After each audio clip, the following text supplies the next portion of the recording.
Y'all know what temptation is? Oh no, we don't know temptation. We've been translated to glory. When amidst a sea of food of temptation, you can make better choices and see the results. And here's the adjustment that we made. Any of you go to restaurants? Look at the menu items? Well, we made 2 changes. Number 1, you are able to take a picture of the page, see right there, of all these items that you may want to eat. And it gives you the quality of the food so that if you're on a diet trying to eat well, this is your best option. I can't even pronounce it. Paneer tikka masala. And your second best option, for those of you who, you might want to eat protein in a different form, would be the chicken. That's not chola. Like, hey, what up, homie? No, not chola. That's, chola. That's chiola, okay? And here's how we know. This one is a 45, that one's a 55. So it lets us know if we're going to make choices, we have some, it's not that you can't eat these yellow foods, but if you're trying to make a decision in the menu, these are a choice. But here's the thing that we updated. You can now take, even if they try to blur out the menu, because they know that you have your app. Look at this. Plain naan, garlic naan, tandoori naan, cheese naan, Himalayan sweet naan. Which one of these could I eat if I'm managing my weight? Well, it shows me that out of all my choices, the tandoori is the best one. But I got to let you in on a little secret. Me and the missus, we like something a little sweet every once in a while. So every once in a while, we'll have this one. But once in a while is not every day, okay? So I just wanted to let you know about that update, all right? And you can get it on the website where Pray For Us. We're speaking to the country of Germany. Germany actually covers telehealth apps as part of their healthcare system. Man, if we get this contract, there's so much that we would be able to do in advancement of teaching people proper healthy lifestyle. Y'all are family, right? I want to get to the place where I can have somebody else pay to get you the app for free. Wait, did I hear amen? So pray on that, all right? So the vitamin that committed a crime. Man, when I'm done with you today,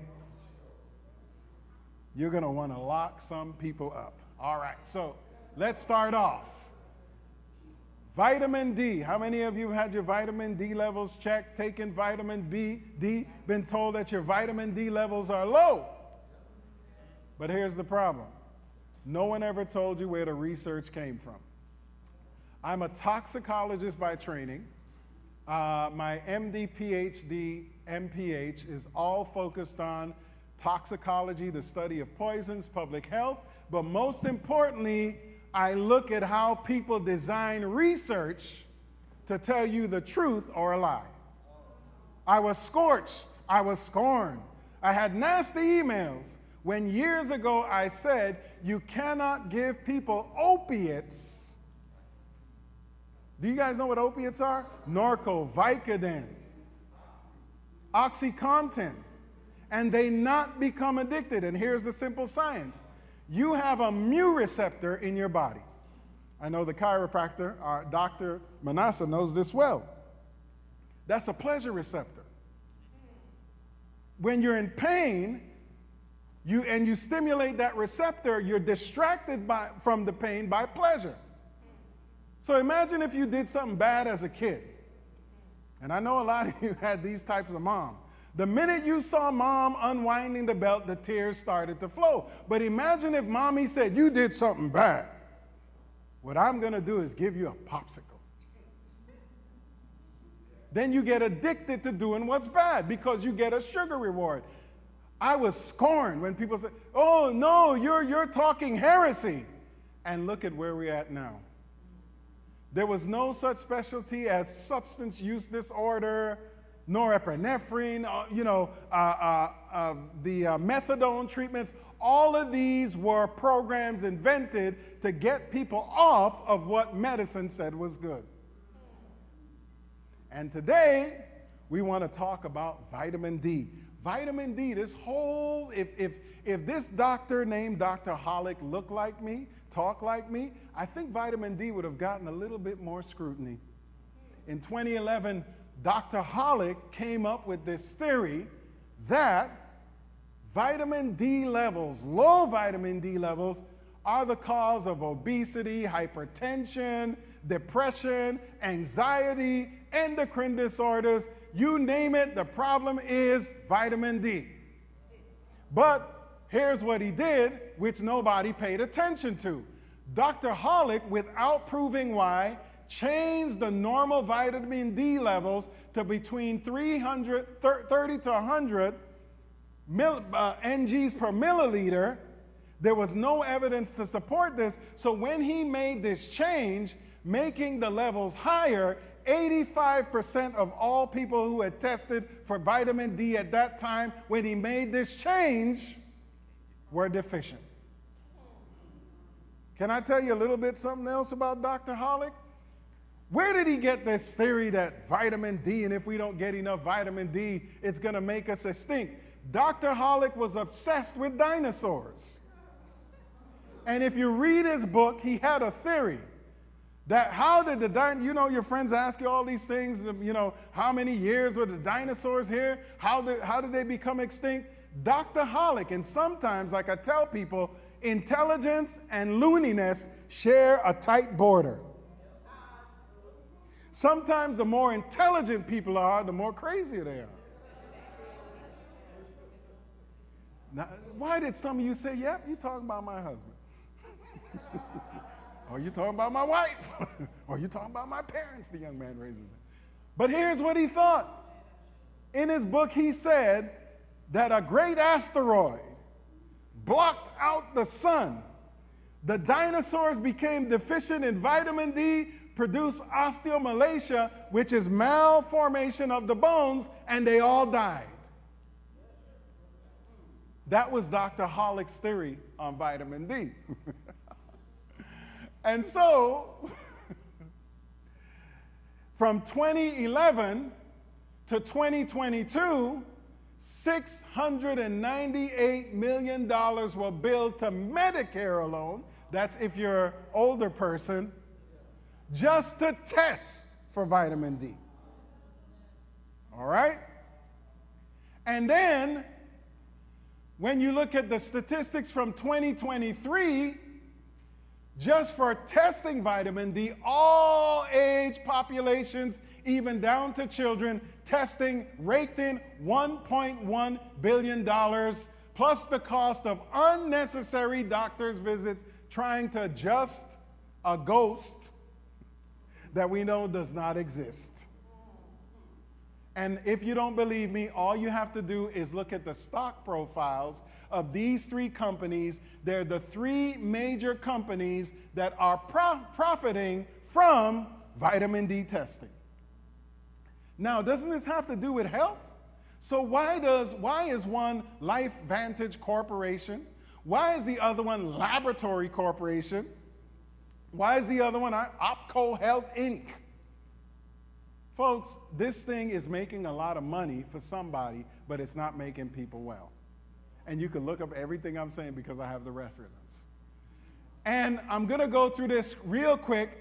The top 15 most popular supplements in the United States, ever since Dr. Hollick created his theory, apple cider vinegar is the lowest, up to vitamin D is the highest. Let me run through these real quick because I'm going to tell you about supplements that work, why they work or why they don't work. Apple cider vinegar, when I do my presentation on weight loss, you'll understand this one. There's nothing magical about apple cider vinegar. One of the signals of satiety in your abdomen is an alkaline tide. All apple cider vinegar does is make your abdomen, the small abdomen, alkaline and causes you to eat less, and that's why you lose weight if you take this one. But there's nothing magical about apple cider vinegar. So if you're drinking so much of it that your gas can clear a room, that you're getting acid reflux, because people think if it says take 1 teaspoon, If I take 3, it'll make me better. And it's just giving you bad gas and clearing out your household. But vitamin K, you don't need that. If you're taking vitamin K on a regular basis, you run the risk of forming blood clots. He knew. And here's the other thing. Remember when they used to tell you, well, if you got cramps, take vitamin K infused water. Walmart was selling it. 7-Eleven was selling it. AM/PM was selling vitamin K infused water. And what we found out from basic physiology is when you take too much vitamin K, not only can you form thrombosis, but you are getting potassium with it, and your heart could stop. So we stop your legs from moving, but we could stop everything else. Zinc. This is good for men, but it's a metal. So if you take too much of it, zinc does help men as they get older, rediscover their youth. I won't tell you why or how, but you got to be careful with this because it is a heavy metal and you can poison yourself. Melatonin. Melatonin should not be used for more than 1 week. It resets a hormonal cycle that is based in your sleep and circadian cycle. And if you take it too long, you reset your sleep-wake cycle. And now you got a problem. Well, I was taking 5 milligrams. Now I'm taking 10 milligrams. Do I take it at 8 o'clock? Do I take it at 6 o'clock? Do I take it at 5 o'clock? And what you don't know is when you take melatonin more than a week for sleep. Oh, let me go back. I'm sorry. When you take melatonin more than a week for sleep, you start to reset your sleep cycle. Only people who travel to Africa on a safari, which Sister Smith says that she has 2 seats open and I don't have to pay a thing and she's going to invite 2 guests. When you come back to the U.S., then you need to take the melatonin for 7 days when me and Mafi get back to San Diego. I mean, whoever these 2 guests she's going to invite get back to San Diego. B12, oh my, I need a B12 shot. Oh, calcium, yes, it does help with bones, but once again, if you take too much calcium, you're going to form these nasty things called renal stones. By the way, if you just ate enough spinach, you would get enough calcium. Most of these things I'm listing here, God already put them in the food. So you make the choice. Why do we need supplements when God put a lot of these things in the food? All right, so B12. Can I tell you a little secret about B12? Those of you saying I need a B12 shot, I don't have enough energy. I need my B12 shot every month. And if I don't get my B12 shot, I'm going to behave bad in this place. You pull out your Jamaican, you ain't even Jamaican. Why y'all always, when you're trying to act mean, y'all pulling up a Jamaican accent? You don't know me. Okay, let me tell you something about B12. You ready? When you consume 1 portion of B12 today, it stays in your body 6 to 9 years. Its folate is the one that stays in your body 6 to 9 months. That's why we have pregnant women take folate for other reasons, but not B12. So those of you thinking you get B12 shot because I need B12 shot, I don't have enough energy. The number one reason why people don't have energy, which is exploding in these days, is insomnia. If you don't sleep well, of course you're not going to have energy the next day. But B12, the stores that you have today will last 6 to 9 years.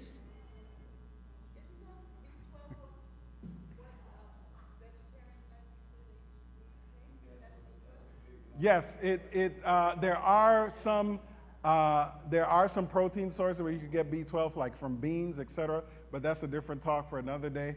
But you do have to be careful with certain things that vegetarians do, but not every. Just like meat eaters, there's risk when there's no balance. But B12, you take it today. B complex, same thing. Vitamin C does nothing magical for your immune system. It just supercharges your white blood cells to fight off. So here's the thing. There are people that think that they don't need vaccines to fight off viral illnesses. I'm just going to take enough vitamin C. Vitamin C just helps to supercharge your cells, but it's not the virus. The vaccine helps you to code a response to the virus, not the vitamin C. All right, I'm going to go through these real quick. Yes, you pee it out. The turmeric is an anti-inflammatory. Probiotics, there is a lot of good with probiotics. You got to be careful with some of them. Multivitamin, if you have a multi-mixed meal, you don't need multivitamins. Coenzyme Q10 is one of the things you ought to consider if you're on a statin long term, because those medications after about a year of use, the strength of your cardiac ejection fraction can decrease. Fish oil is good to help improve your HDL, but it can elevate your triglycerides if you have a problem with that. Magnesium is good for sleep. It regulates your sleep cycle, but don't take too much of it because you can get heavy metal toxicity. And then the ultimate one here, vitamin D, you don't need it.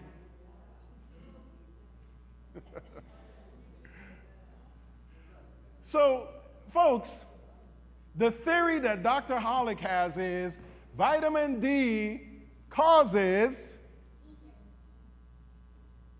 diseases that are associated with vitamin D, but it doesn't cause them. Now, here's why we say this brother has some evidence that might land him in jail. None of the studies that you read, that you're told, are correlation studies, meaning that because of X, you have Y. Vitamin D just happened to be in the pathology, but it didn't cause the pathology. And I'll show you why I know. Number one, they say you take enough vitamin D, you shouldn't have as many neuropsychotic disorders, anxiety, depression, bipolarism. The next thing that they say is if you take enough vitamin D, you shouldn't have so much diabetes. Oh, forget about eating well and exercising. You just make sure that your vitamin D is balanced. The next thing that they say is if you take enough vitamin D, it should decrease the incidence of breast cancer, colon cancer, prostate cancer, and it has nothing to do with environmental toxins, the fact that there's global warming. None of that has to do. Just make sure you get enough vitamin D. Well, let's see what the statistics say. Number one, the statistics show that even ever since 2011 and going up, the incidence of psychiatric illnesses are rising. The second thing it shows that since 2011, since the vitamin D theory came along, the incidence of visits to psychiatrists and psychologists from 2011 on keep rising, so it's not doing a thing. Let me go here, but there is something very interesting that when vitamin D theory came around in 2011, that we did notice right around here that the incidence of cancers, colon, liver, testicular, etc., leveled out. But y'all are saying, why, Dr. Ross? Is it so? I'll tell you why. It's called the Affordable Care Act. The only way you prevent cancers is to screen for them. During that time period, the Affordable Care Act was implemented so you didn't have to pay for a colonoscopy, a mammogram, prostate screening exams. These now had to be covered by the insurance. And if you hadn't had these tests performed, listen to me very carefully. I'm just trying to warn y'all of the tsunami that's about to come. If you had to be charged for these tests, and you go back here, you see the rise of the cancers. They were coming down a little bit because we had more, and these cancer treatments are something else. Cancer is the disease you want to catch before it starts. Sometime in the future, we suspect that these tests will no longer be covered. Excuse me. So, if you haven't done the colonoscopy, if you haven't done your screening mammogram, if you haven't done your screening prostate test, if you haven't done any of your screenings, do them. Because they're covered, they're free, they could extend your life. And we sure know that now in these last days, we need you around on the battlefield. We know you've got a crown waiting in glory for you right now, but right now we need you with your Bible, with your heart, and working for this church as long as God can use you. So do your preventative exams. So when we look at vitamin D, basic physiology teaches us that the whole purpose, it's not just vitamin D, it's three of them. PTH, alpha hydroxylase, won't get into this, and vitamin E is to keep your calcium levels balanced by feedback inhibition. This is what that means. The body knows if I have enough calcium, I don't need to hold on to the vitamin D. So what the doctors have been telling you is they've been treating a natural deficiency when your calcium levels are normal. Any of you been told you have vitamin D deficiency and you have access to your chart? Check your calcium level. If it's normal, you've been lied to and scammed. And thank you for your contribution to the 3 corporations making $1.1 billion off of testing, multiple doctor visits to try to adjust something. But when it's calcium that's most, and here's why that's important. Calcium regulates your heartbeat. If you want to get deep, we can go deep. Your atrial pulse is determined by calcium. It helps nerve impulses, hormone secretion, blood clotting. 90% of the calcium is used for bones and teeth. But that's calcium, yes, 99%. It's such a potent mineral that it is used in multiple forms of, and that's all the vitamin D was supposed to do. So here's the most important thing, and this is going to come in deep, and this is going to come into something that I need to tell you for lifelong prevention. The first phase of vitamin D activation is sun exposure. And guess what? Man, our God is so good. The first phase of vitamin D, active vitamin D, is vitamin D7. Did y'all catch that number? Yes. Coming from the sun. And the first active phase is 7. Seems like God had something to do with this. I'll get to you in a second, brother. I don't want y'all to miss this point. None of this gets activated until you get some sun exposure. That's the first part. The second thing is, if all of this gets activated and you have acid reflux and taking a proton pump inhibitor because you think, oh, wow, I take this omeprazole, pantoprazole, I don't have a hiatal hernia, it's just that I like mi picante, I like my salt, I like all of this stuff, I like my Jamaican food, but it gives me acid reflux. I'm not gonna eat earlier at night so that I can go to bed in 3 hours. I'll just take the omeprazole and feel fine. What you don't know you're doing is, even if you get the activation from the sun, you're blocking the rest of the vitamin D of being used in the liver, the brain, the stomach, the bones, and the kidneys.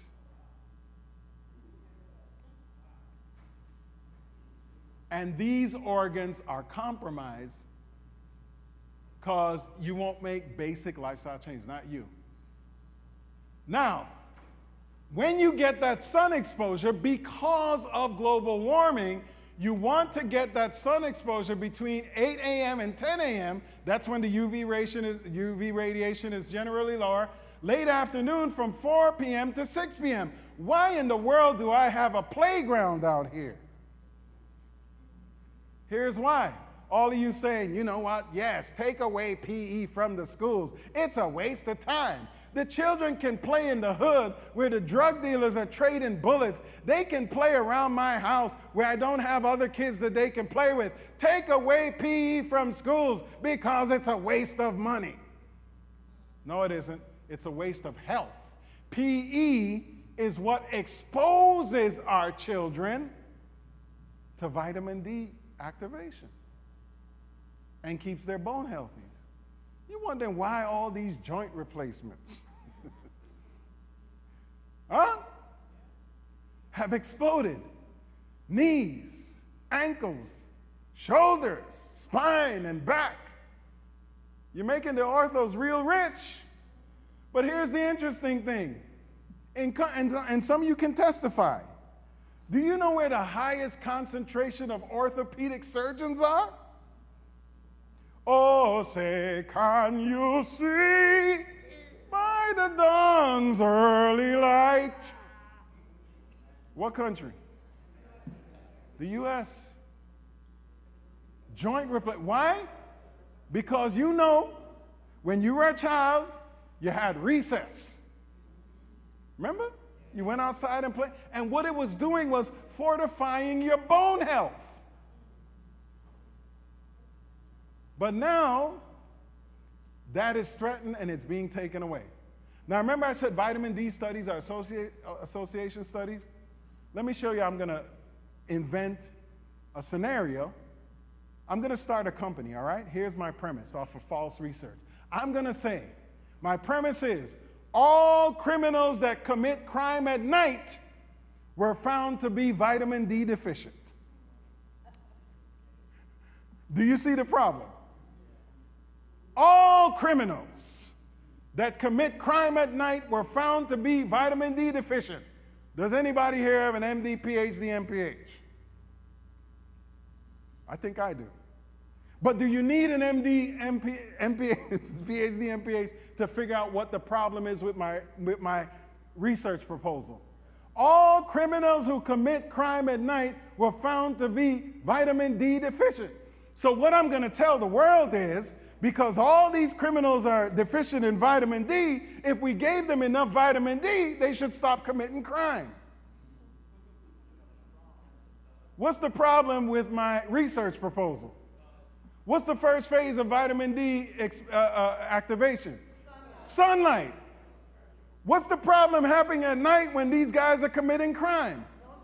No sun. But here's how they twist the association to make you think, oh yeah, we got vitamin D deficiency and you need your vitamin D check and all that. What they're trying to say is, if we just adjusted the vitamin D levels of all these criminals, it will change their behavior. Here's what they're saying. If we adjust your vitamin D levels, not have you do diet, exercise, healthy lifestyle, it's going to change your obesity. If we adjust your vitamin D levels, instead of teaching you how to deal with anxiety, depression, and the things that are really provoking it, it's going to make the anxiety and depression better. If we adjust your vitamin D levels, instead of teaching you this great Adventist health message, which could actually stave off the incidence of diabetes, but we just give you some vitamin D, it should reverse your diabetes. That's association, not causation. And if that's true, we got a company. Imagine that. We'll go to every prison and say, look, we did research and we found that all these guys that were committing crime at night were vitamin D deficient. We'll give them vitamin D and they'll stop committing crime. Here's what the prison will say. Oh no, then you're taking away our income. Well, that's another talk for another day, because prisons are for profit, not non-profit, in the United States of America. Sometimes I go off on tangents because I want you to know this is the only industrialized nation where prisons are for profit, not non-profit. All right, so we're almost done. So folks, vitamin D is also fat soluble. Here's the other lie. If you are overweight, the vitamin D gets stored in the fat cells. So here's what they're torturing poor people that are a little bit overweight. They're telling them that you have a vitamin D deficiency and I can't correct it. Well, here's what's happening. The vitamin D is getting stored in the fat cells. And when you do the blood test, it's not picking it up. So guess what? The majority of visits to doctors for vitamin D adjustments, obesity. Do you see the fallacy? They're not measuring what's stored in your body. They're measuring what they can find in the blood. And here's the other thing. If you're sitting in the lab 15 minutes before they draw the blood test, oh no, Jesus, help us. Your vitamin D hasn't been activated. So it's low. And so you go visit after visit. Let's check it in 3 months. Let's start you on 1,000 eye units once a day, 4 times a day, 50,000 eye units. And all I hear is cha-ching, cha-ching, cha-ching, cha-ching. And you don't get any better. So folks, vitamin D is important to protect your bones. That's true, and it is false. But here's the one that is important, vitamin A. Remember, parathyroid hormone, alpha hydroxylase, and vitamin D are most important. Now, I'm going to ask you a very silly question. Which is more powerful, a hormone or a supplement? Look at that. It looks like all of you took biochemistry. Hormones are always more powerful than supplements. And that's why God was smart enough to have them controlled in the productions of our bodies, unless you're a bodybuilder, and injecting yourself with something. Hormones are more powerful than supplements. Here's why I say vitamin A is important. Because when you look at PTH, the cofactor that stimulates this whole hormone is vitamin A. And where can you get vitamin A? Bugs Bunny said, carrots. You have a whole bunch of foods I'm going to rush on because I see some of you have questions or you're tired, etc. But source of vitamin A, find there. And then magnesium. So the most important supplements, if you actually do have a bone issue, not vitamin E, but carrots, sources of vitamin A and magnesium. And all those foods that I just showed you, voila, they have vitamin A and magnesium. This is why I knew there was a God. He gave us a 2-for-1. You ever see those sales, buy 2 of this, you get 1 free? God already put it in one thing. And all of these comes in natural sources. So, folks, vitamin E is more important than vitamin D to protect your bones. And the cat says, oh, really? And what is that vitamin E? It's called exercise, but not this one. Oh, those of you doing steps and rotating and buying all these fancy machines, and I did 800 steps today. Folks, that does nothing for your cardiovascular health. The research is fake. Get up and get moving. Get your heart rate going up. Let me go through this quick. You want to do low-impact workouts that burn a lot of calories, but there's a way to do it because, and here's the reason why it's important for kids, it's important for adults, it's important for seniors. The more sedentary you are, bone is live tissue. If you don't stress it, if you don't walk it, if you don't move it, it starts to die. And it needs to stay alive. All right, I'm going to go through this. So here's the key. Let me just skip this real quick. Here's the key right here. There's a way that you walk, and it's called minimal moderate activity. Minimal, moderate. And here's how you do this, and here's why you do it. You pick 3 songs when you want to start. The first song, you just walk as you normally walk. The second song, you pick up the activity, and then when you get to the third song, you go back to minimal activity. Because when you look at how the body burns energy, when you're going mineral moderate, whatever you're doing, whether it's biking, whether it's walking, whether it's hiking, whether it's push-ups, whether it's weights, if you're doing this regimen here, look at what happens. You're burning double the fat in half the time. And then what you do is, as your endurance increases, you add another song. Here's the problem. Most of your doctors told you go exercise for 15 minutes. Guess who also heard that? Your brain. And your brain says, you know you don't want to exercise for 15 minutes. And the doctor says, your ears heard, you want to exercise for 15 minutes because the next time I see you, we got to get this weight down, we got to get this cholesterol, we got to get this sugar down. And you don't want to do it. Here is the beauty of music. It calms the savage beast and mind. If you put on a song that you really like, and here's why I tell you, use your headphones. You don't want to disturb other people, and you don't want the Adventists to know what you're listening to. Because you might find yourself off a board committee or something like that. I heard Sister Stanley listening to Christian rock, and she 80 years old. Well, it did say rock of ages, baby. But folks, this is why you want to do. You want to train your mind to like activity. And then you increase the songs. So I'm almost done.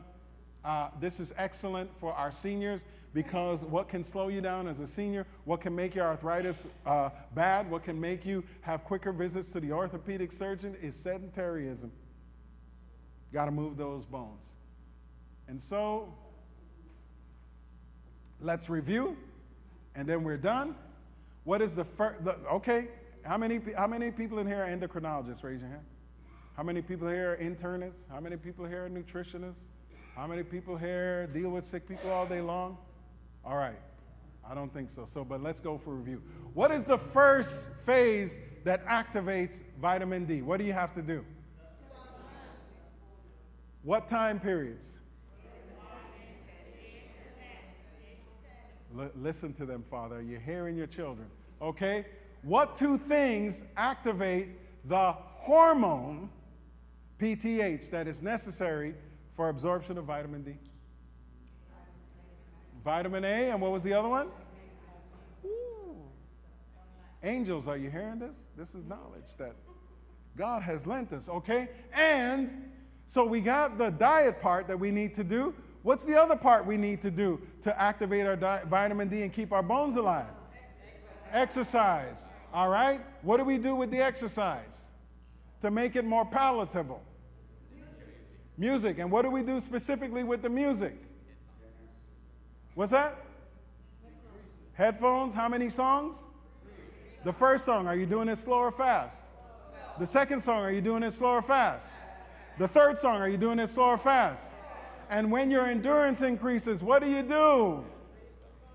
Increase the amount of songs. Folks, I just gave you what you need to do to balance out your vitamin D, save your bones, until you get that glorified body where you can run and walk and not get weary. But until then,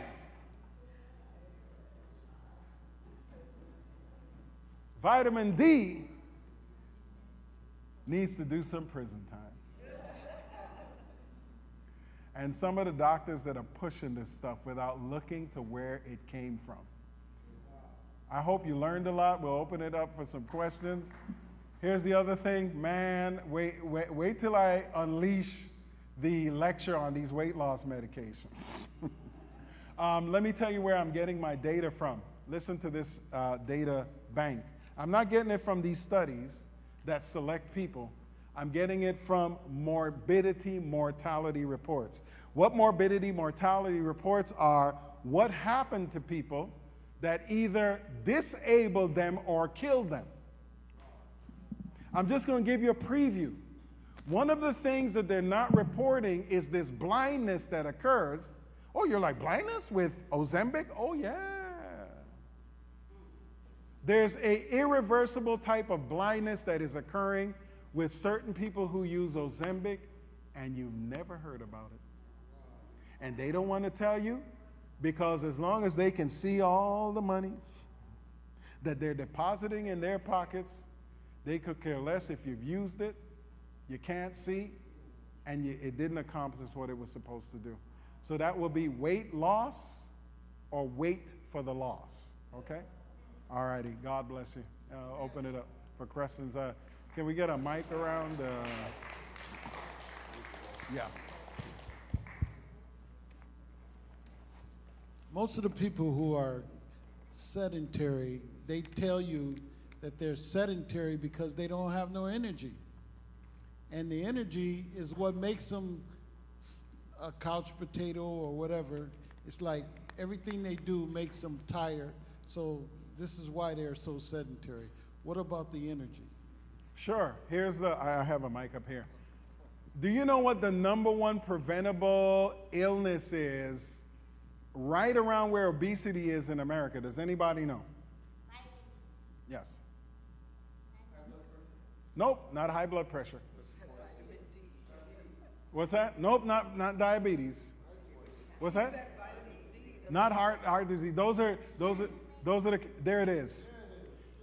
The number one growing preventable disease, and the reason why people don't talk about it as much, it's hard to figure out how many people died due to sleep apnea with strokes, but we know it's a risk factor.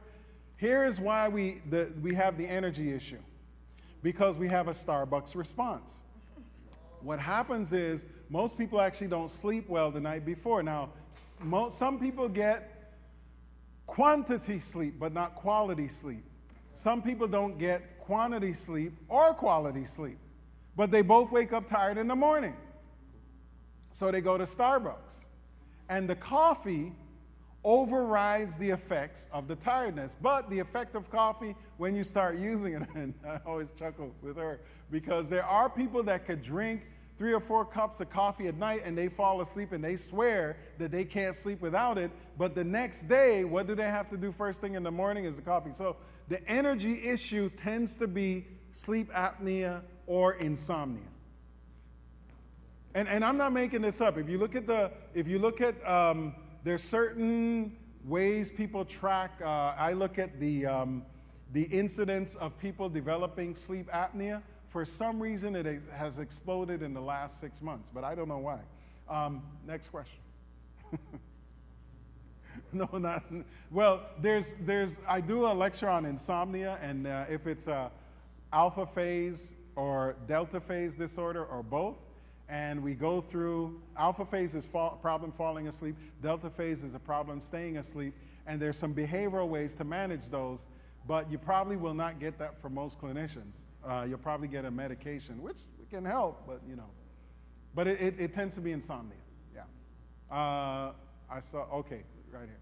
Yeah, I have a family member that have a bone issue, and it was told that the surgeon's not going to do anything unless vitamin D is up to a certain level. And so I've got to take all this, 5,000 milligram co-op. What's the issue with that? Now, it could actually be a problem with the parathyroid hormone. Now, folks, here's the issue.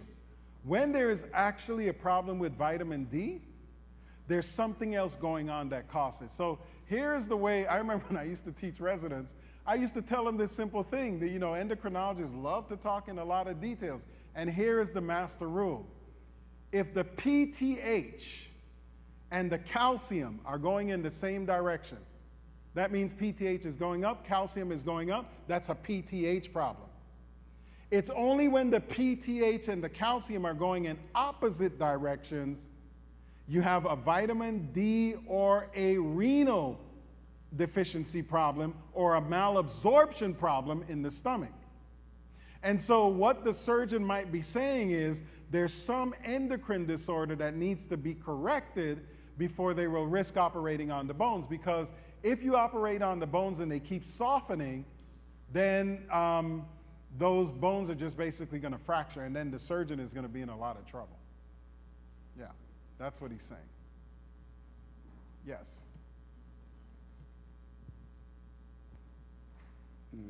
Brother Ross, I got 2 questions for you. The first one is, we go on this good back to Eden diet, eating all the right fruits, vegetables, nuts, and grains, drinking water, all that good stuff. Now, how in the world I asked you before, but how do in the world a multivitamin that's condensed, that supposedly condense all these good food habits and nutrients we supposed to intake, how is it compact in a vitamin, a tablet, a capsule, or what have you? Is that true? I know a lot of these drugs are not drugs, vitamins are synthetic, meaning they man-made, they process.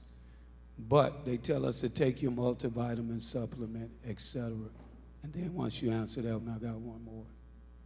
No, here's the issue. You can choose to take a multivitamin or not. Yeah, the multiple vitamins are synthetic. If you take more than is typically required of certain ones, you can experience certain side effects depending upon what it is. So most multiple vitamins have a quantity that typically if a person takes this as directed, it shouldn't cause an issue. It is synthetic, or there's the natural option. But I leave up to people, if you want to take a multivitamin, yeah, you can. There's no issue with that. Most of them, you pee them out anyway. If you're going to do it through food, it's the same thing. It's not synthetic, but you know, most of them are peed out anyway. So it's either way, yeah. So again, how is it condensed and compact? Yeah, synthetic. So it works. What's the that? other one, so it works, multivitamins. You Yeah, saying it works? they do work. Okay, the other one is, now other countries have banned GMO from their countries, so what's the effects, I mean, bad effects, if any? What's the story on GMO? I know it's genetically modified organisms, so is there any bad effects on these fruits and vegetables and most foods that we get now that's GMO derived? You got to be careful what country it is and what the product is. So here's the issue with GMOs. They've been around for a long time. How in the world do you feed 14 billion people? Where's this? I ate some grapes, yeah. Some wonderful grapes that came from your yard, but here's the question I asked her. I said, do these grapes grow year round? She said, no.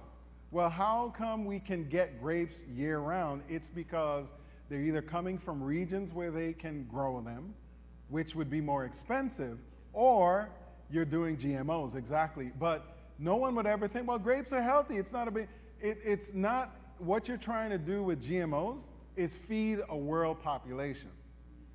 Unless you actually look at what the country is and what they're banning, you don't know why. And this is not really my big area of expertise because there are some nutritionists that can go really deep into this, but I know general principle. There's a lot of what we consume in the United States that could be GMO. Oranges, apples, avocados, yeah. Any other questions? Okay, we have one down here. Oh, we'll get to you in a second. Oh, here?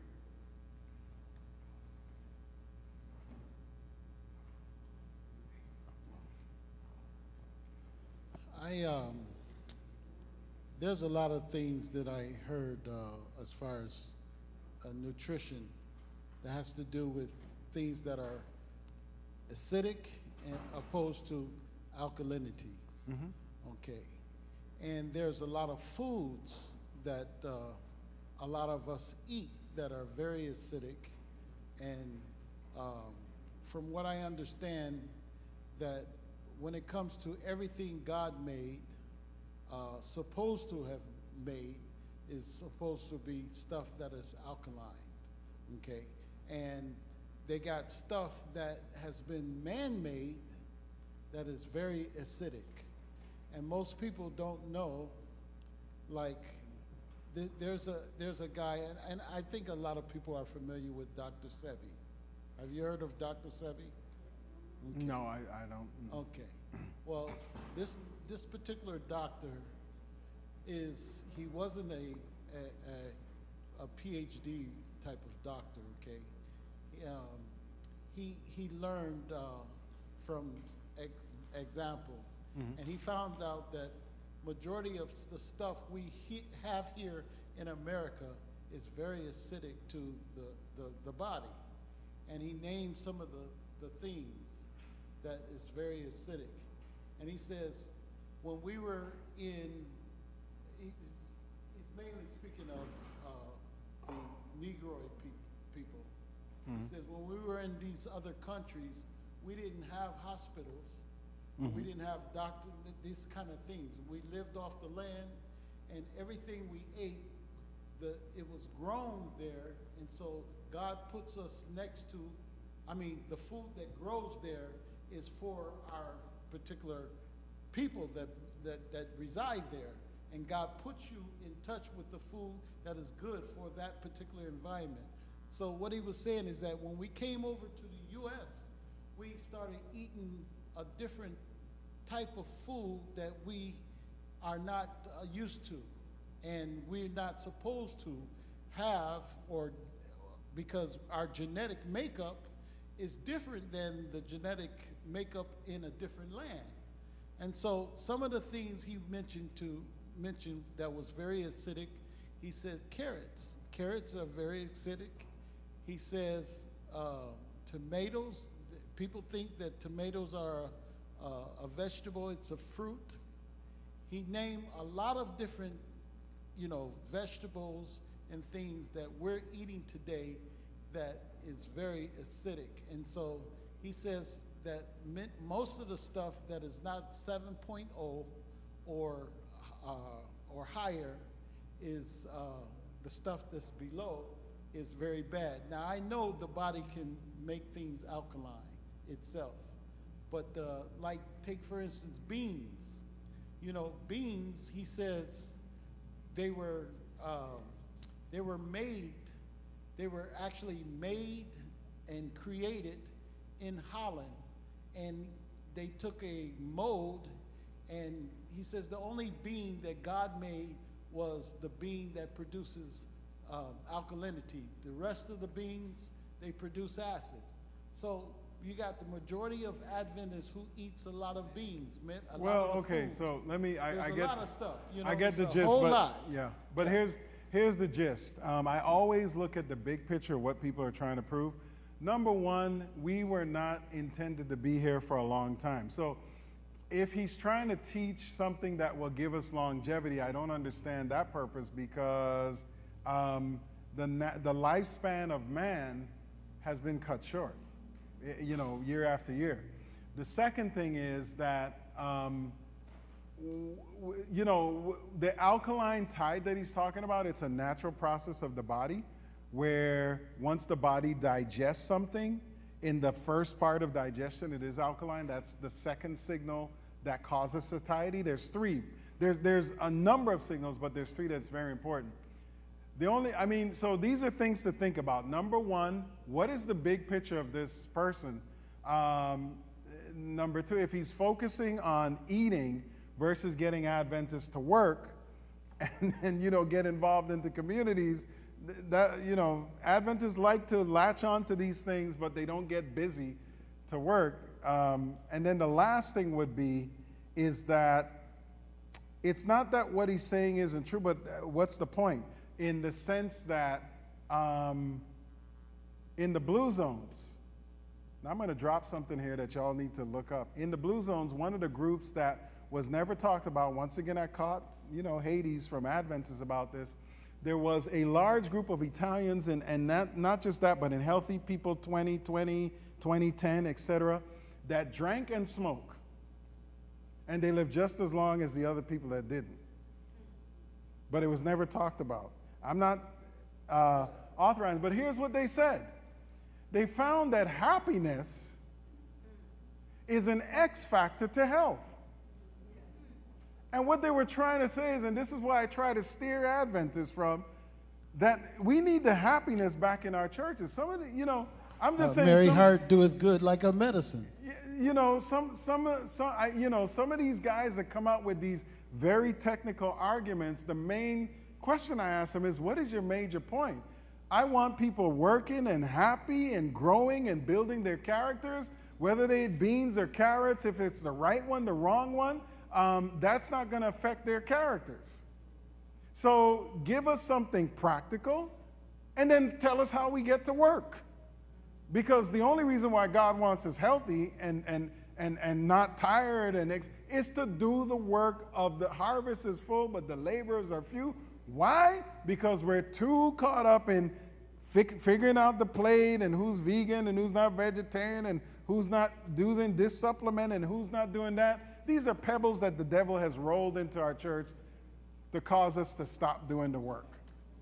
My opinion. The last thing, he says that all meat is uric acid, all pasta and all the other stuff is carbonic acid, and then everything else, like your dairy, that's what's the other acid? Lactic acid. Okay. He says those three acids that is produced in us is what really ruins our health and gives us mucous membrane and causes us to lack the energy. Everything that has to do with our health is from these acids, and the body wasn't supposed to produce these acids before it produces the most. Your body should be alkaline is what he's saying. And because we eat all of these, uric acid, carbonic acid, and lactic acid is a lot of our problems with health. No, okay, so hyperuricemia is actually a medical condition. No, I see what he's trying to say, but here, once again, here's my bottom line. We're living in different times. Any protein breakdown in the product, if you don't have the, I'm forgetting the technical name, it's been a while, but there is actually a enzyme that breaks down the uric acid. It's a pathway that has to do with protein breakdown and recycling through bilirubin. I mean, I'm going way back to, anatomy, physiology, but here's the bottom line. If you are missing that factor and you drink beer, or you're missing that factor, you eat bread, you're gonna get hyperuricemia. So it can be a genetic factor, an issue. But my bottom line is this, I kind of peek at what some people are teaching, etc. My thing is practical. I think I gave you guys some practical steps today, right?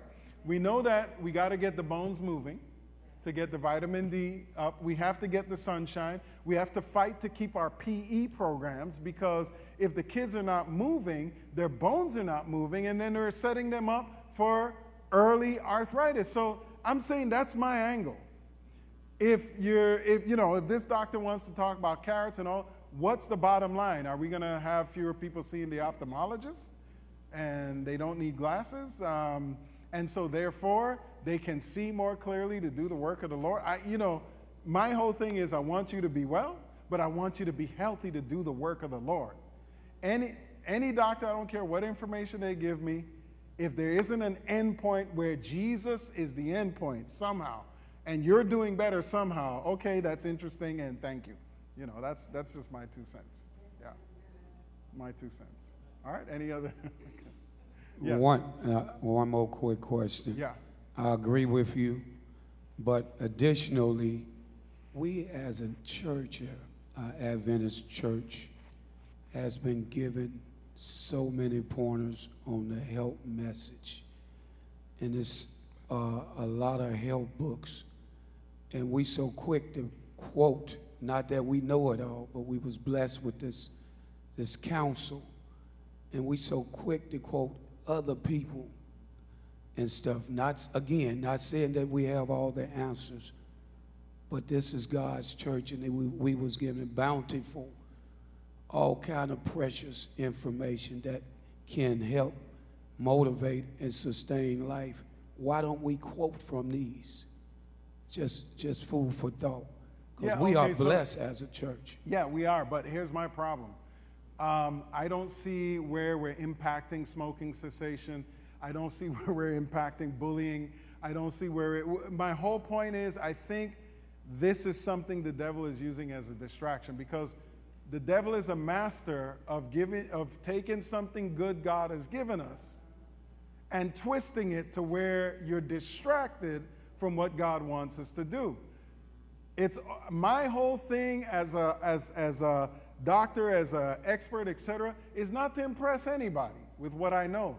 I want to get people to say, this is great, whatever, but now what ministry are you going to do? How are you going to impact, the exploding obesity, arthritis crisis in America? The biggest challenge we have as Adventists, which we're not even touching or addressing, is the coming mental health tidal wave. You look at all of and here's the thing, we need to stop saying them crazy people out there. I can guarantee you half this church has some mental health issues. Guarantee, maybe even more. What I'm saying is, we spend all this time nitpicking and that and who eats meat and all, but we're not preparing to offer the world, we got something that can help your mental health crisis, because we're fighting over food. And that's just my point. And absolutely, I absolutely agree with you. but I never. So form a ministry to deal with mental health problems around this area. This week. We have books. And send it to me. I'll donate. Yes, we have all kind of knowledge and info on this stuff that is not being used. Years ago, what was the quote? Adventists live, their life expectancy was 10 years plus longer, but now we don't hear these things. And even the schools, the hospitals and schools now, you very seldom, they don't even make things practical like you're saying. But we have this message. Now, how we use it is on us, but we've been having it for a while now. Yeah, and I'm just saying my thing is I step into Baptist churches.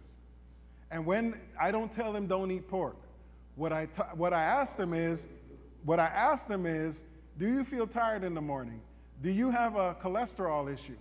Are you trying to balance your weight? And then I show them what the inflammatory response of shrimp, lobster, crab, pork, chicken, beef, and vegetables.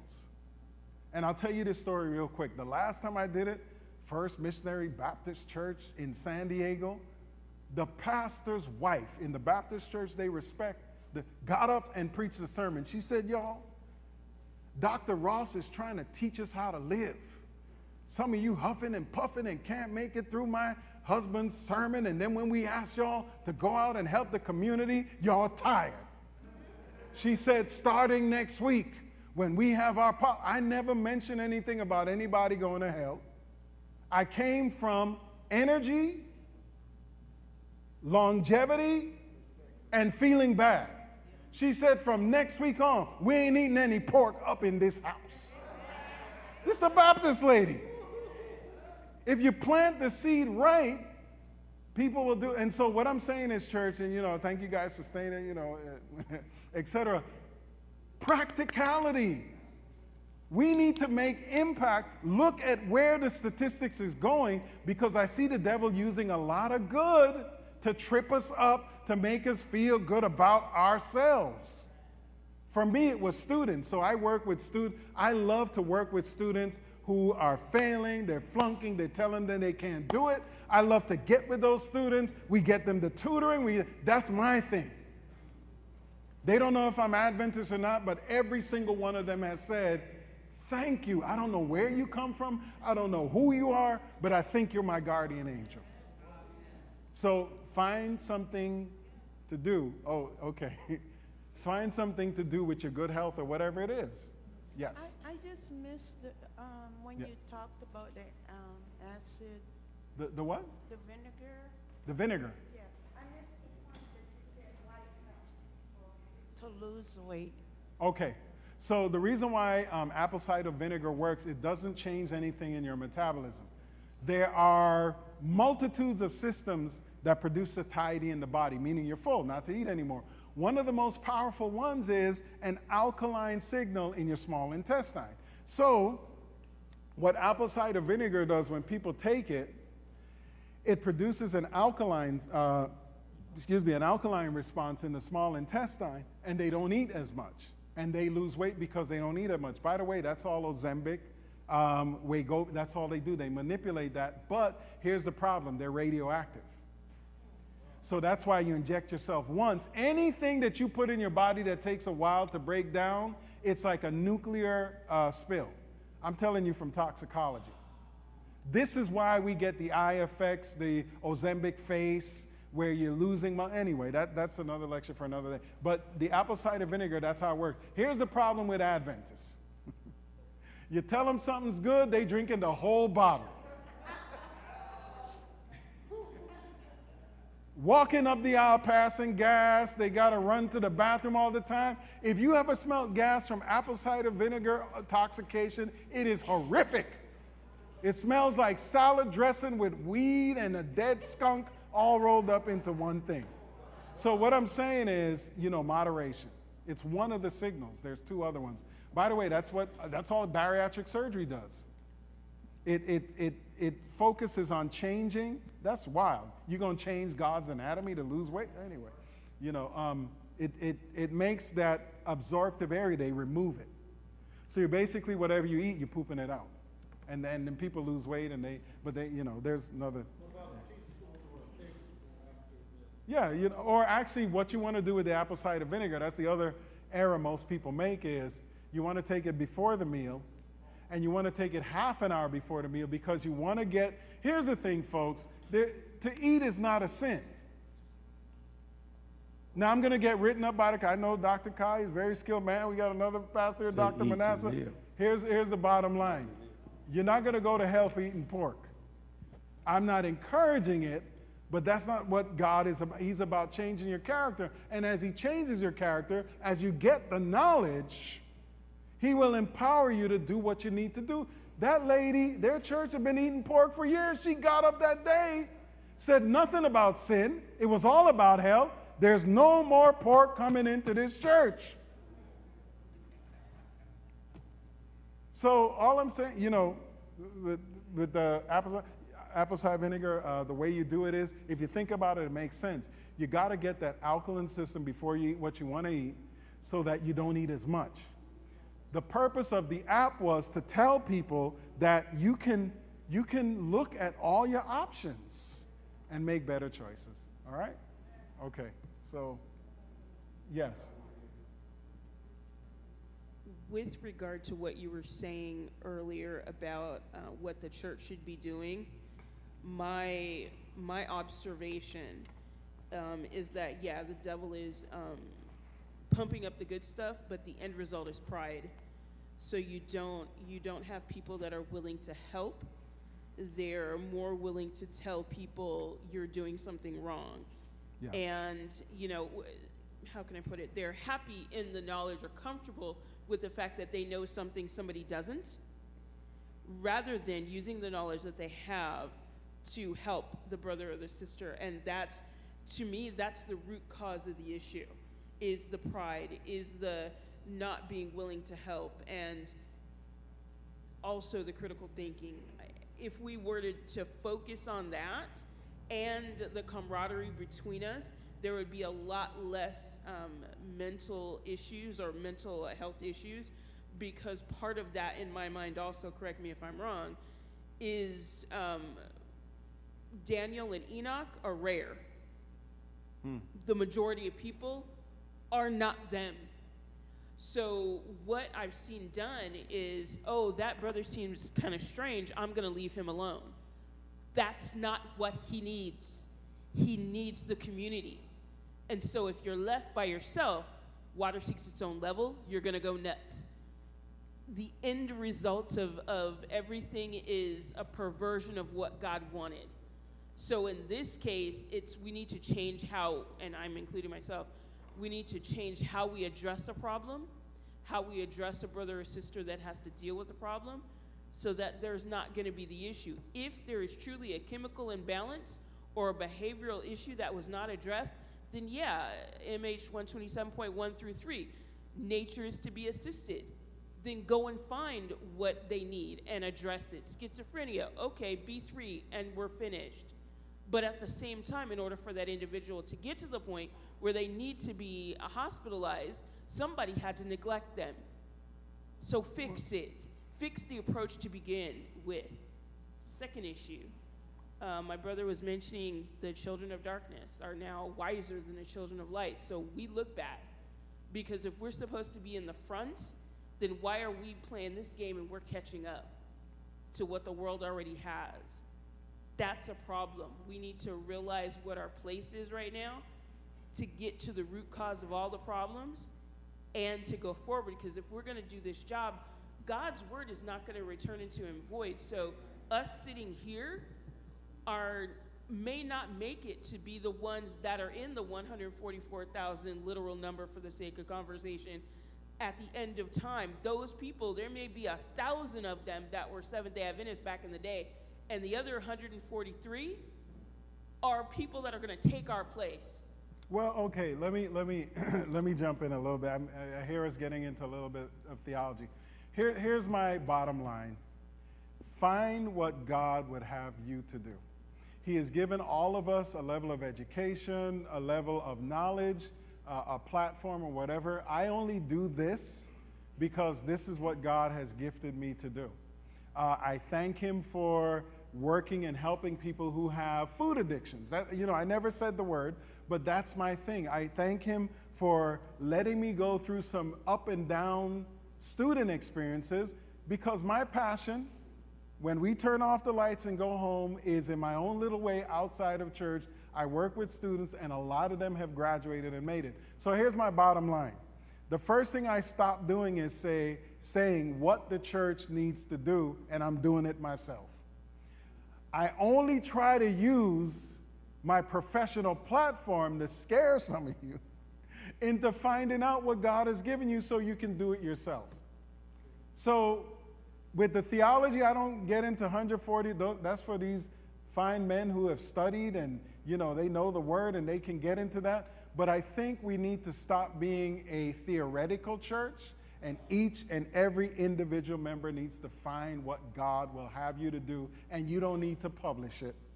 Just do it. Okay? Yeah. Yeah. Oh. I think we have about 20 more minutes. What's that? We have a little bit more time, but I had a question. Yeah. You had made a comment about, yes, I have a mic, alkaline in the body causing the feeling of satiation. Mm-hmm. Is that one of the reasons why they say you should eat your raw foods first? No, not necessarily. So an alkaline signal, and here's the thing, there's not really a lot of rules in it. If you talk to a neurobiochemist, there's multiple signals of satiety. Alkaline is just one of them. So if the quality of the food, and that's what the glycemic index is about, is more alkaline, it doesn't matter what order you eat those foods, it's going to get that signal. If a person overeats, even if they do the raw stuff first and then everything else, other than that, you're going to still get the same result, you know. So, yes. Yes. I have a question about vitamins. Uh-huh. Can you take calcium, flaxseed oil, turmeric, B12, fish oil, and another one all together? Oh, B complex. Okay, so I hear a couple of interactions. This is the toxicologist in me coming out, and I don't want to get too technical. The first thing you got to ask is, what is the deficiency that we're trying to correct and why? What you just mentioned, there's a couple of interactions that could produce some vomiting. So if you're going to do more than you or anybody else wants to do more than one supplement, there's actually interaction checkers on the internet that you can run everything through, and they'll tell you the side effects. If you want to know specific things that you may want to do, you have my email. You just ask me, you know, and I'll give you the answer. Yes. I know I'm talking a lot. Sorry. Oh, there's. If you were to say one vitamin or a certain number of vitamins, certain number, not even know. Okay, got it. If you were to say. If you were to say a certain vitamin that majority of people are lacking and don't have and should get the every day and a part of their livelihood, I'm told the B complex is one of the things that we need most, and magnesium. Those two are something that we should never go without. And by the way, Ellen White, she did say that, well, the Bible says knowledge puffs up. And some of us are snooty when it comes to what knowledge we do know and have. And it has affected us. So I can concur with what she was saying, the lady over there. I don't know her name, but Cecilia, Sister Cecilia. And this has been a problem with us. But one thing I wanted to find out is when it comes to certain vitamins, what is one of two of the, or three of the main ones that we all should be getting and have, you know? Well, okay, so let me give the bottom line on that. I'm going to speak from a toxicologist point of view. There is no major vitamin deficiency in America. The reason why is, what the problem is a balanced diet. And God knew what he was doing. Like I told you, people get B12 injections because it's a placebo effect. They're injecting something to get energy. When you actually look at how B12 is stored and expended, you consume 1,000 milligrams of B12 today, it doesn't expire out of your body until 2034. So the vitamin deficiencies are known to be more in developing countries, but they were corrected, like scurvy, rickets. You don't find a lot of American children having rickets, et cetera. So there is no vitamin deficiency that we measure in America. A lot of them have been made up, though. And they're always connected to the stock market. If you look up those three, that's why I tell people, I try to talk to our level, so that, because what some people try to do is impress people and fool them with a lot of technical stuff, but it boils down to A, B, C. When I follow the money, this is just taking advantage of people's, you know, ignorance. In the United States of America, there is no main vitamin or supplement, et cetera, I can think that we like. Now, there are supplements that help certain conditions, like I mentioned there, but you got to take them careful. I take ginkgo every morning because it does help with my, you know, me waking. I got a big head, but little memory, you know. So no, but you know, I take ginkgo. I take for me, example, ginkgo, ginseng. I take those because it does give me energy. Because I have hypertension, so I don't want to drink coffee. But if you drink coffee, that's your business. Right. Yeah, they say it's polyphenols in coffee. Yeah. So so much, you know. Yes. Brother, I know I'm talking a lot, but we don't see you every day. And I'm taking advantage of the opportunity. Now, contrary to what you just said, correct me if I'm wrong, the supplements, like the multivitamins, now, if it has inclusion of B12 and we taking it every day, we in trouble, right? No. Then you just say one dose of it lasts for so many years? Yeah. So how is that not true? Because, you know, I think God knew what he was doing. And there are, as a toxicologist, there are certain more minerals and heavy metals like zinc, magnesium, calcium. If you take too much of those, you can develop a toxicology, but you'll know. Because if you take too much calcium, you'll get tachycardia. If you take too much magnesium, you'll get constipation. If you take too much zinc, you'll get an upset stomach and nausea and vomiting. B12 happens to be one of the ones where, this is why I say God knew what he was doing. These people that get an injection every month, they're just building up their stores, but it's not doing anything. It's almost like God knew. So, one more question. So how is it pulverized? I mean, where do you get the contents? How is these nutrients pulverized into one little capsule or tablet or whatever it comes in? Well, okay, so in biochem, you could either do a biosimilar, which you are manufacturing it, or sometimes you can get the product from nature and you make it more synthetic. It's not a manufacturing process. It's a totally different process which has to do with, how can I say this, like duplicating twins. I'm talking about the potency. You're speaking of the potency of it, right? Well, you know. The most you can get. Like juicing. For instance, we juice a whole lot of vitamins into one content. Okay. So is this like similar, putting them into a vitamin form? Yeah, because you just pee it out.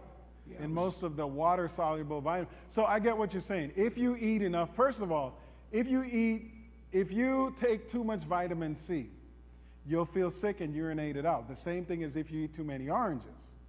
So with vitamin C, whether it's from the oranges or whether it's synthetic, because it's a water-soluble vitamin, you're urinating it out. It's like God knew what he was doing, that we would do some of these things that are not necessary.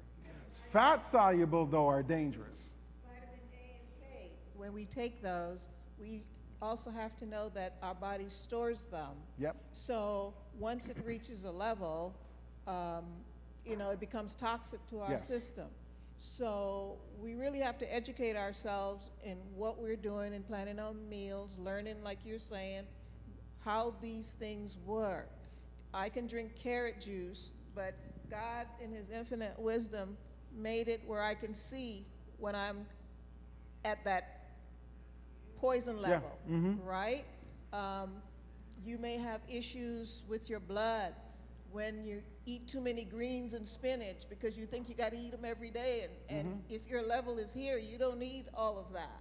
So God has signs and symptoms to alert you when you're going over the edge. Yeah. And just quickly, let me tell you how we found out. I'll give you this page from the toxicologist book. You know how we found out about vitamin A poisoning? There was a time when people used to eat bear meat in the United States of America. The reason why, bear meat, yeah, it had to be outlawed. Bear meat is concentrated in vitamin A. So what was happening is these hunters were killing bears and eating the meat. They all of a sudden, after about 15 days, were getting this headache and vomiting. There's a vomiting center in your brain. Sometimes I have to pull out the, the doctor in me to show people I'm not just making this stuff up, but there's a ventricle in your brain, excuse me, there's a system of ventricles. One is called the fourth ventricle. It's the pressure sensor in your brain. So when these people are eating vitamin A from the bears, it stimulated, does anybody remember what that hormone was that I said? Vitamin A with the vitamin D pathway? PTH. The PTH was being stimulated, et cetera, and causing cerebral spinal fluid to swell up in the brain. They call it pseudocerebral meningitis. There's some other names for it. But literally, it was filling up in the brain, and it triggered their vomit reflex. So we had a lot of bear hunters getting these vomiting reflexes, and the doctors thought they had tumors. You have to do a CT scan before you do a lumbar puncture. So they were looking at these brains and seeing that their other ventricles were producing too much cerebral spinal fluid. And they couldn't do a tap. And then they did some back detective work to find out this is what vitamin A toxicity produces. But here's the catch. Didn't God make the bear an unclean animal to eat? Go back to Leviticus 11. But you can eat the carrot. You would have to eat bushels of carrot to get to one slice of a 4-ounce piece of bear meat. God knew what he was doing. Yes. So, okay, yes, and then back there. Yes. what's the issue with magnesium? Oh, okay. Magnesium. Yeah. Okay, so magnesium can overstimulate your ventricle. It's actually in higher amounts, something that we use that can jumpstart the ventricle if your heart is not, beating properly. But it's also useful because it is a stimulant in asthma. So it's not that it's an issue, it's just that some people don't read and take more than is required. I take magnesium to help me to sleep. And it works. I mean, it's 800 milligrams, and that's it. So. No, but, and just because I'm doing it doesn't mean you need to do it. No, but I have a sleep routine, and magnesium is part of it. Where Okay? does the constipation come in? Oh, that's more with the calcium. Yeah, the calcium is notorious for causing constipation and kidney stones if you take too much of it. Yeah. Yes. And can you also speak to cofactors? What's that? Can you speak to cofactors? Okay, cofactors. So For, like, for instance, calcium with magnesium with, and then also, please tell me you know where the book is that explains citrate versus glycinate versus ascorbate all the forms of the vitamins, please tell me you know where that book is. Okay, so what you're mentioning are some non-essential versus essential amino acids. So this is where you got to be careful. So cofactors are just a factor to stimulate something else. And there's multitudes of them. It depends on what we're trying to accomplish. As far as the amino acids are concerned, you can read any biochemical book on the essential amino acids, and it'll kind of tell you what they do. You know, it would be too long and lengthy to go through that here. But once again, what are we trying to accomplish? That's why I'm saying if you want to know about cofactors, it's not just to know about cofactors to know about cofactors.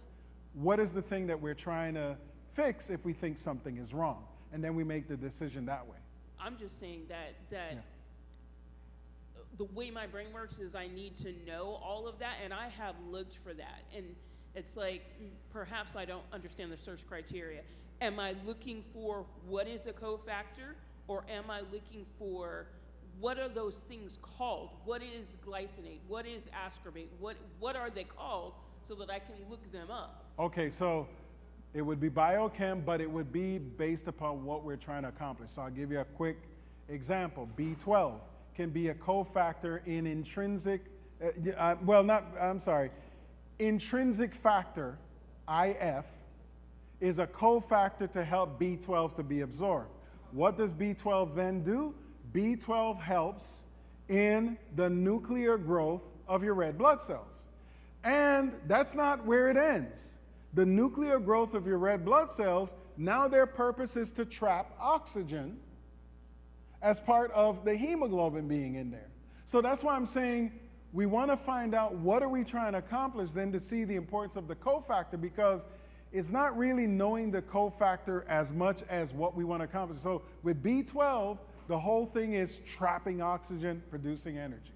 Okay, so if I say I need to take iron, okay, then would the cofactor be a multi-complex B vitamin in order to have the iron do what it's supposed to do to build the red blood cells? No. So I'm sorry, let me give you this detail. Here's the thing. Iron is absorbed in the small intestine, right? Iron to be absorbed, it needs a little bit of alkalinity. So iron actually needs vitamin C to be absorbed. Now, once that iron is absorbed, what does that iron do? If you look at hemoglobin, okay, part of what makes up that hemoglobin are the heme, comes from the iron. It's part of that group. That iron now helps the hemoglobin to form a factor that can trap the oxygen when you inhale it, that feeds the other cells to produce ATP, which produces energy. But what I'm saying is, your body's doing this right now as you breathe. Unless you have a disease where your iron is low, you don't need to take extra iron or vitamin C. You see what I'm saying? Quick question. Yeah. I'm done. Quick question, because we ain't going to see you no more. I'm sorry, folks. Every once in a while, I got to remind people the MD PhD is for a reason, so I got to pull out the detail. I apologize. I'm not trying to show off. What's the benefits of baking soda? Because it's been coming all on. What's the benefits of what? Baking soda. Okay. I didn't say any benefits. It's an alkaline substance. That's all. Okay, I got one more. Okay. What induces clotting? What induces clotting? Yeah, because Okay. you know, you got people who form blood clots. Yeah. And I think that's very important because, you know, these blood clots can travel to the heart and cause people to have heart attacks, Sure. strokes, and stuff like this. And so, you know, there's a lot of blood clotting. Is somebody eating a certain food? Is it something that a person is doing to have blood clots? And, you know, it's just really important. All right, so let me give you all the quick thing about blood clots. Let me tell you what Imhotep found out that Virchow stole. All right, everybody say she. She. How do you spell she? How do you spell she? Okay, S stands for stasis. H stands for hypocoagulability, and E stands for endothelial cell damage. Those are the three things that Imhotep, the Egyptian physician, found that Virchow stole, and we teach the students today, medical students, as Virchow's triad to forming clots. What do they mean? Stasis. If you're sedentary, here's what happens. Your cells should be moving. But when they're stationary and they're next to each other, it provokes a clotting response. Well, you don't know right now. Let me show, man, I'm sorry. I gotta brag on God. Because when I went to medical school, what it showed me, every lecture, how great, I said an expletive, but I said, how great God is. Let me show you how good he is. Right now, when you're sitting, you're producing clots. But he invented other factors, factor C and A, to stop those clots as you're starting. People don't know, you're forming them all the time. But when you're very stasis, very sedentary, that's one of the factors that forms clots. Hypercoagulability, when you're missing those clotting factors, or you smoke, or your blood is too thick, etc., they're too close and then they stick together, and that forms clots. Endothelial cell damage, every time you have surgery, it stimulates the clotting profile because the body thinks there's damage going on. He or she's being cut. I got to send some cells to block up the damage. So how do you spell she again? What is the first factor that can form a blood clot? What is the second factor? And what is the last one? So how do we prevent it? Here it is. I have a lecture. Okay. See how important that question was? But here it is. You will never find this in a medical school textbook, because I learned something from Imhotep and actually implement this. Here's the platelet, which starts all this mess, lives for 7 days, right? So in every 7 days, you have the risk factor stays, because when they're new, they're like those teenagers, all over the place. They want to form clots because I'm a new platelet in the world. But guess what? You only live in 7 days, player. So here's what you do. To prevent, you ever heard of these people that go on long airplane flights? Yes. And they landed someplace and they developed a PE and died? Yes. What's the problem with a long airplane flight? Sedentary stasis. Why didn't they teach you this in med school? Here's what you do. You tell people that are mobile and can walk through the airport before your flight. It gets those young platelets moving. And walk during the flight. But here's the key. When you land, start walking right away, because you unstick those platelets that are forming clots. And you keep walking for the next 2 days. What I mean by that is, you get to the airport, don't ask for that wheelchair. Mafia always laughs at me. I always tell her, babe, you know, I'm the geriatric looking one here. I could get that little cart to, take us both. You just smile, let them see you're pretty and that I'm old. But in all jokes aside, here's the key. And this is actually something that is not taught in medical schools, et cetera, but we have all these people developing PEs. Right. You don't ask for that card. If you are somewhat mobile, you walk to your gate. The second thing is, you try to get up and walk during the flight, so you're not stasis. When you land where you are, you walk, and then for the next 2 days, 15 minutes, at what time of the day? Mercy, can it be this easy? And you do those 2 walks, and you will not get a pulmonary embolism. Okay, one last thing, y'all. I'm sorry. What would you say to people who donate a lot of plasma? No, well, okay. I don't know how it is now, but back in the day, the people that were doing it, they were doing it for money. No, but they're okay. They check. By the way, you know what? You brought up a good thing. If you know someone who needs a medical exam and they can't afford it, donating plasma. They do all the checks for not cholesterol and things like that, but they do all the major checks before they can donate plasma, to rule out that they have any sort of viral disease, that type of thing. So, if you know someone, they could get some money, but they could also get checked out. You just gave me an idea for a ministry. Or you can do that ministry, okay? Make sense, folks? All right.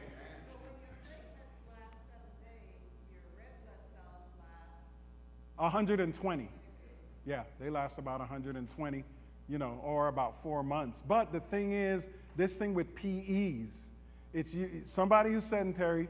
And here's the thing, the minute they put you know what? Sometimes certain people are not practical.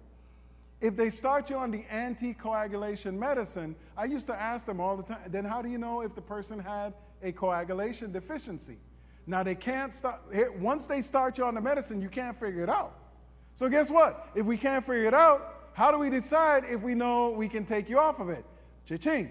You have to be, here's the guidelines, you have to be on that medicine for 6 months to about a year, then they take you off and see if you form another clot. And that's how they decide. But the issue is movement. Unless you have a hypercoagulable disorder, you will not, what I just told you, you will not form a PE taking a flight.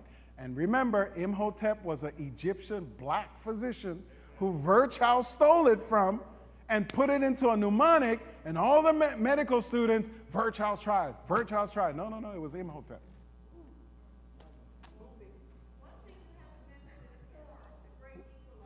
The who? Corn. What about corn?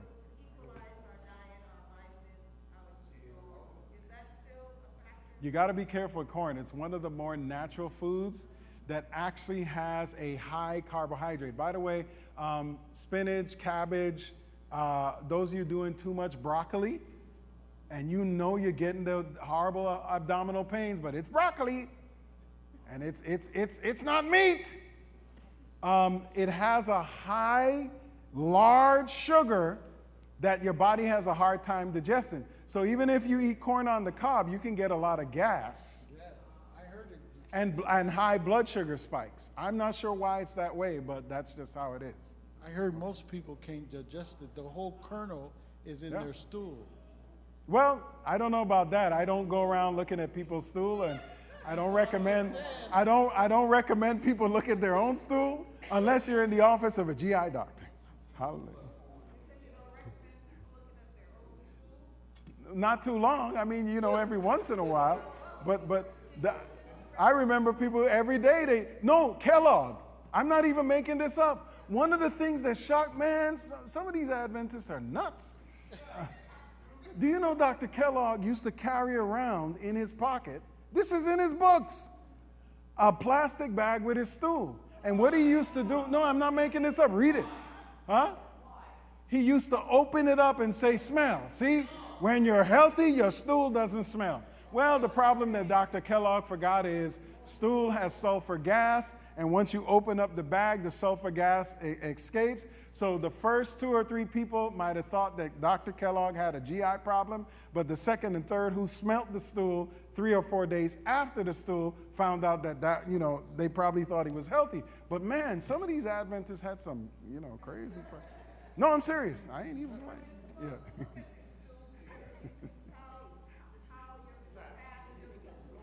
Not always. Yeah. Not always there. Yeah. You'll have if you have pancreatitis, you'll have other symptoms. Yes. Thank you, Dr. Ross. Thank you, Grandpa. Give him a round of applause. The thing about Dr. Ross, there is no question that you can ask him. No, there are some, yeah. That stuns him because he's so experienced and educated. And Doc, we thank you. Anytime. We thank you for sharing all of your expertise. All the way from San Diego. Now you see that you have to come more often because of all these questions. Just let us know way ahead of time. Very highly educated and trained people that ask these intricate questions, and you're well prepared. So we thank you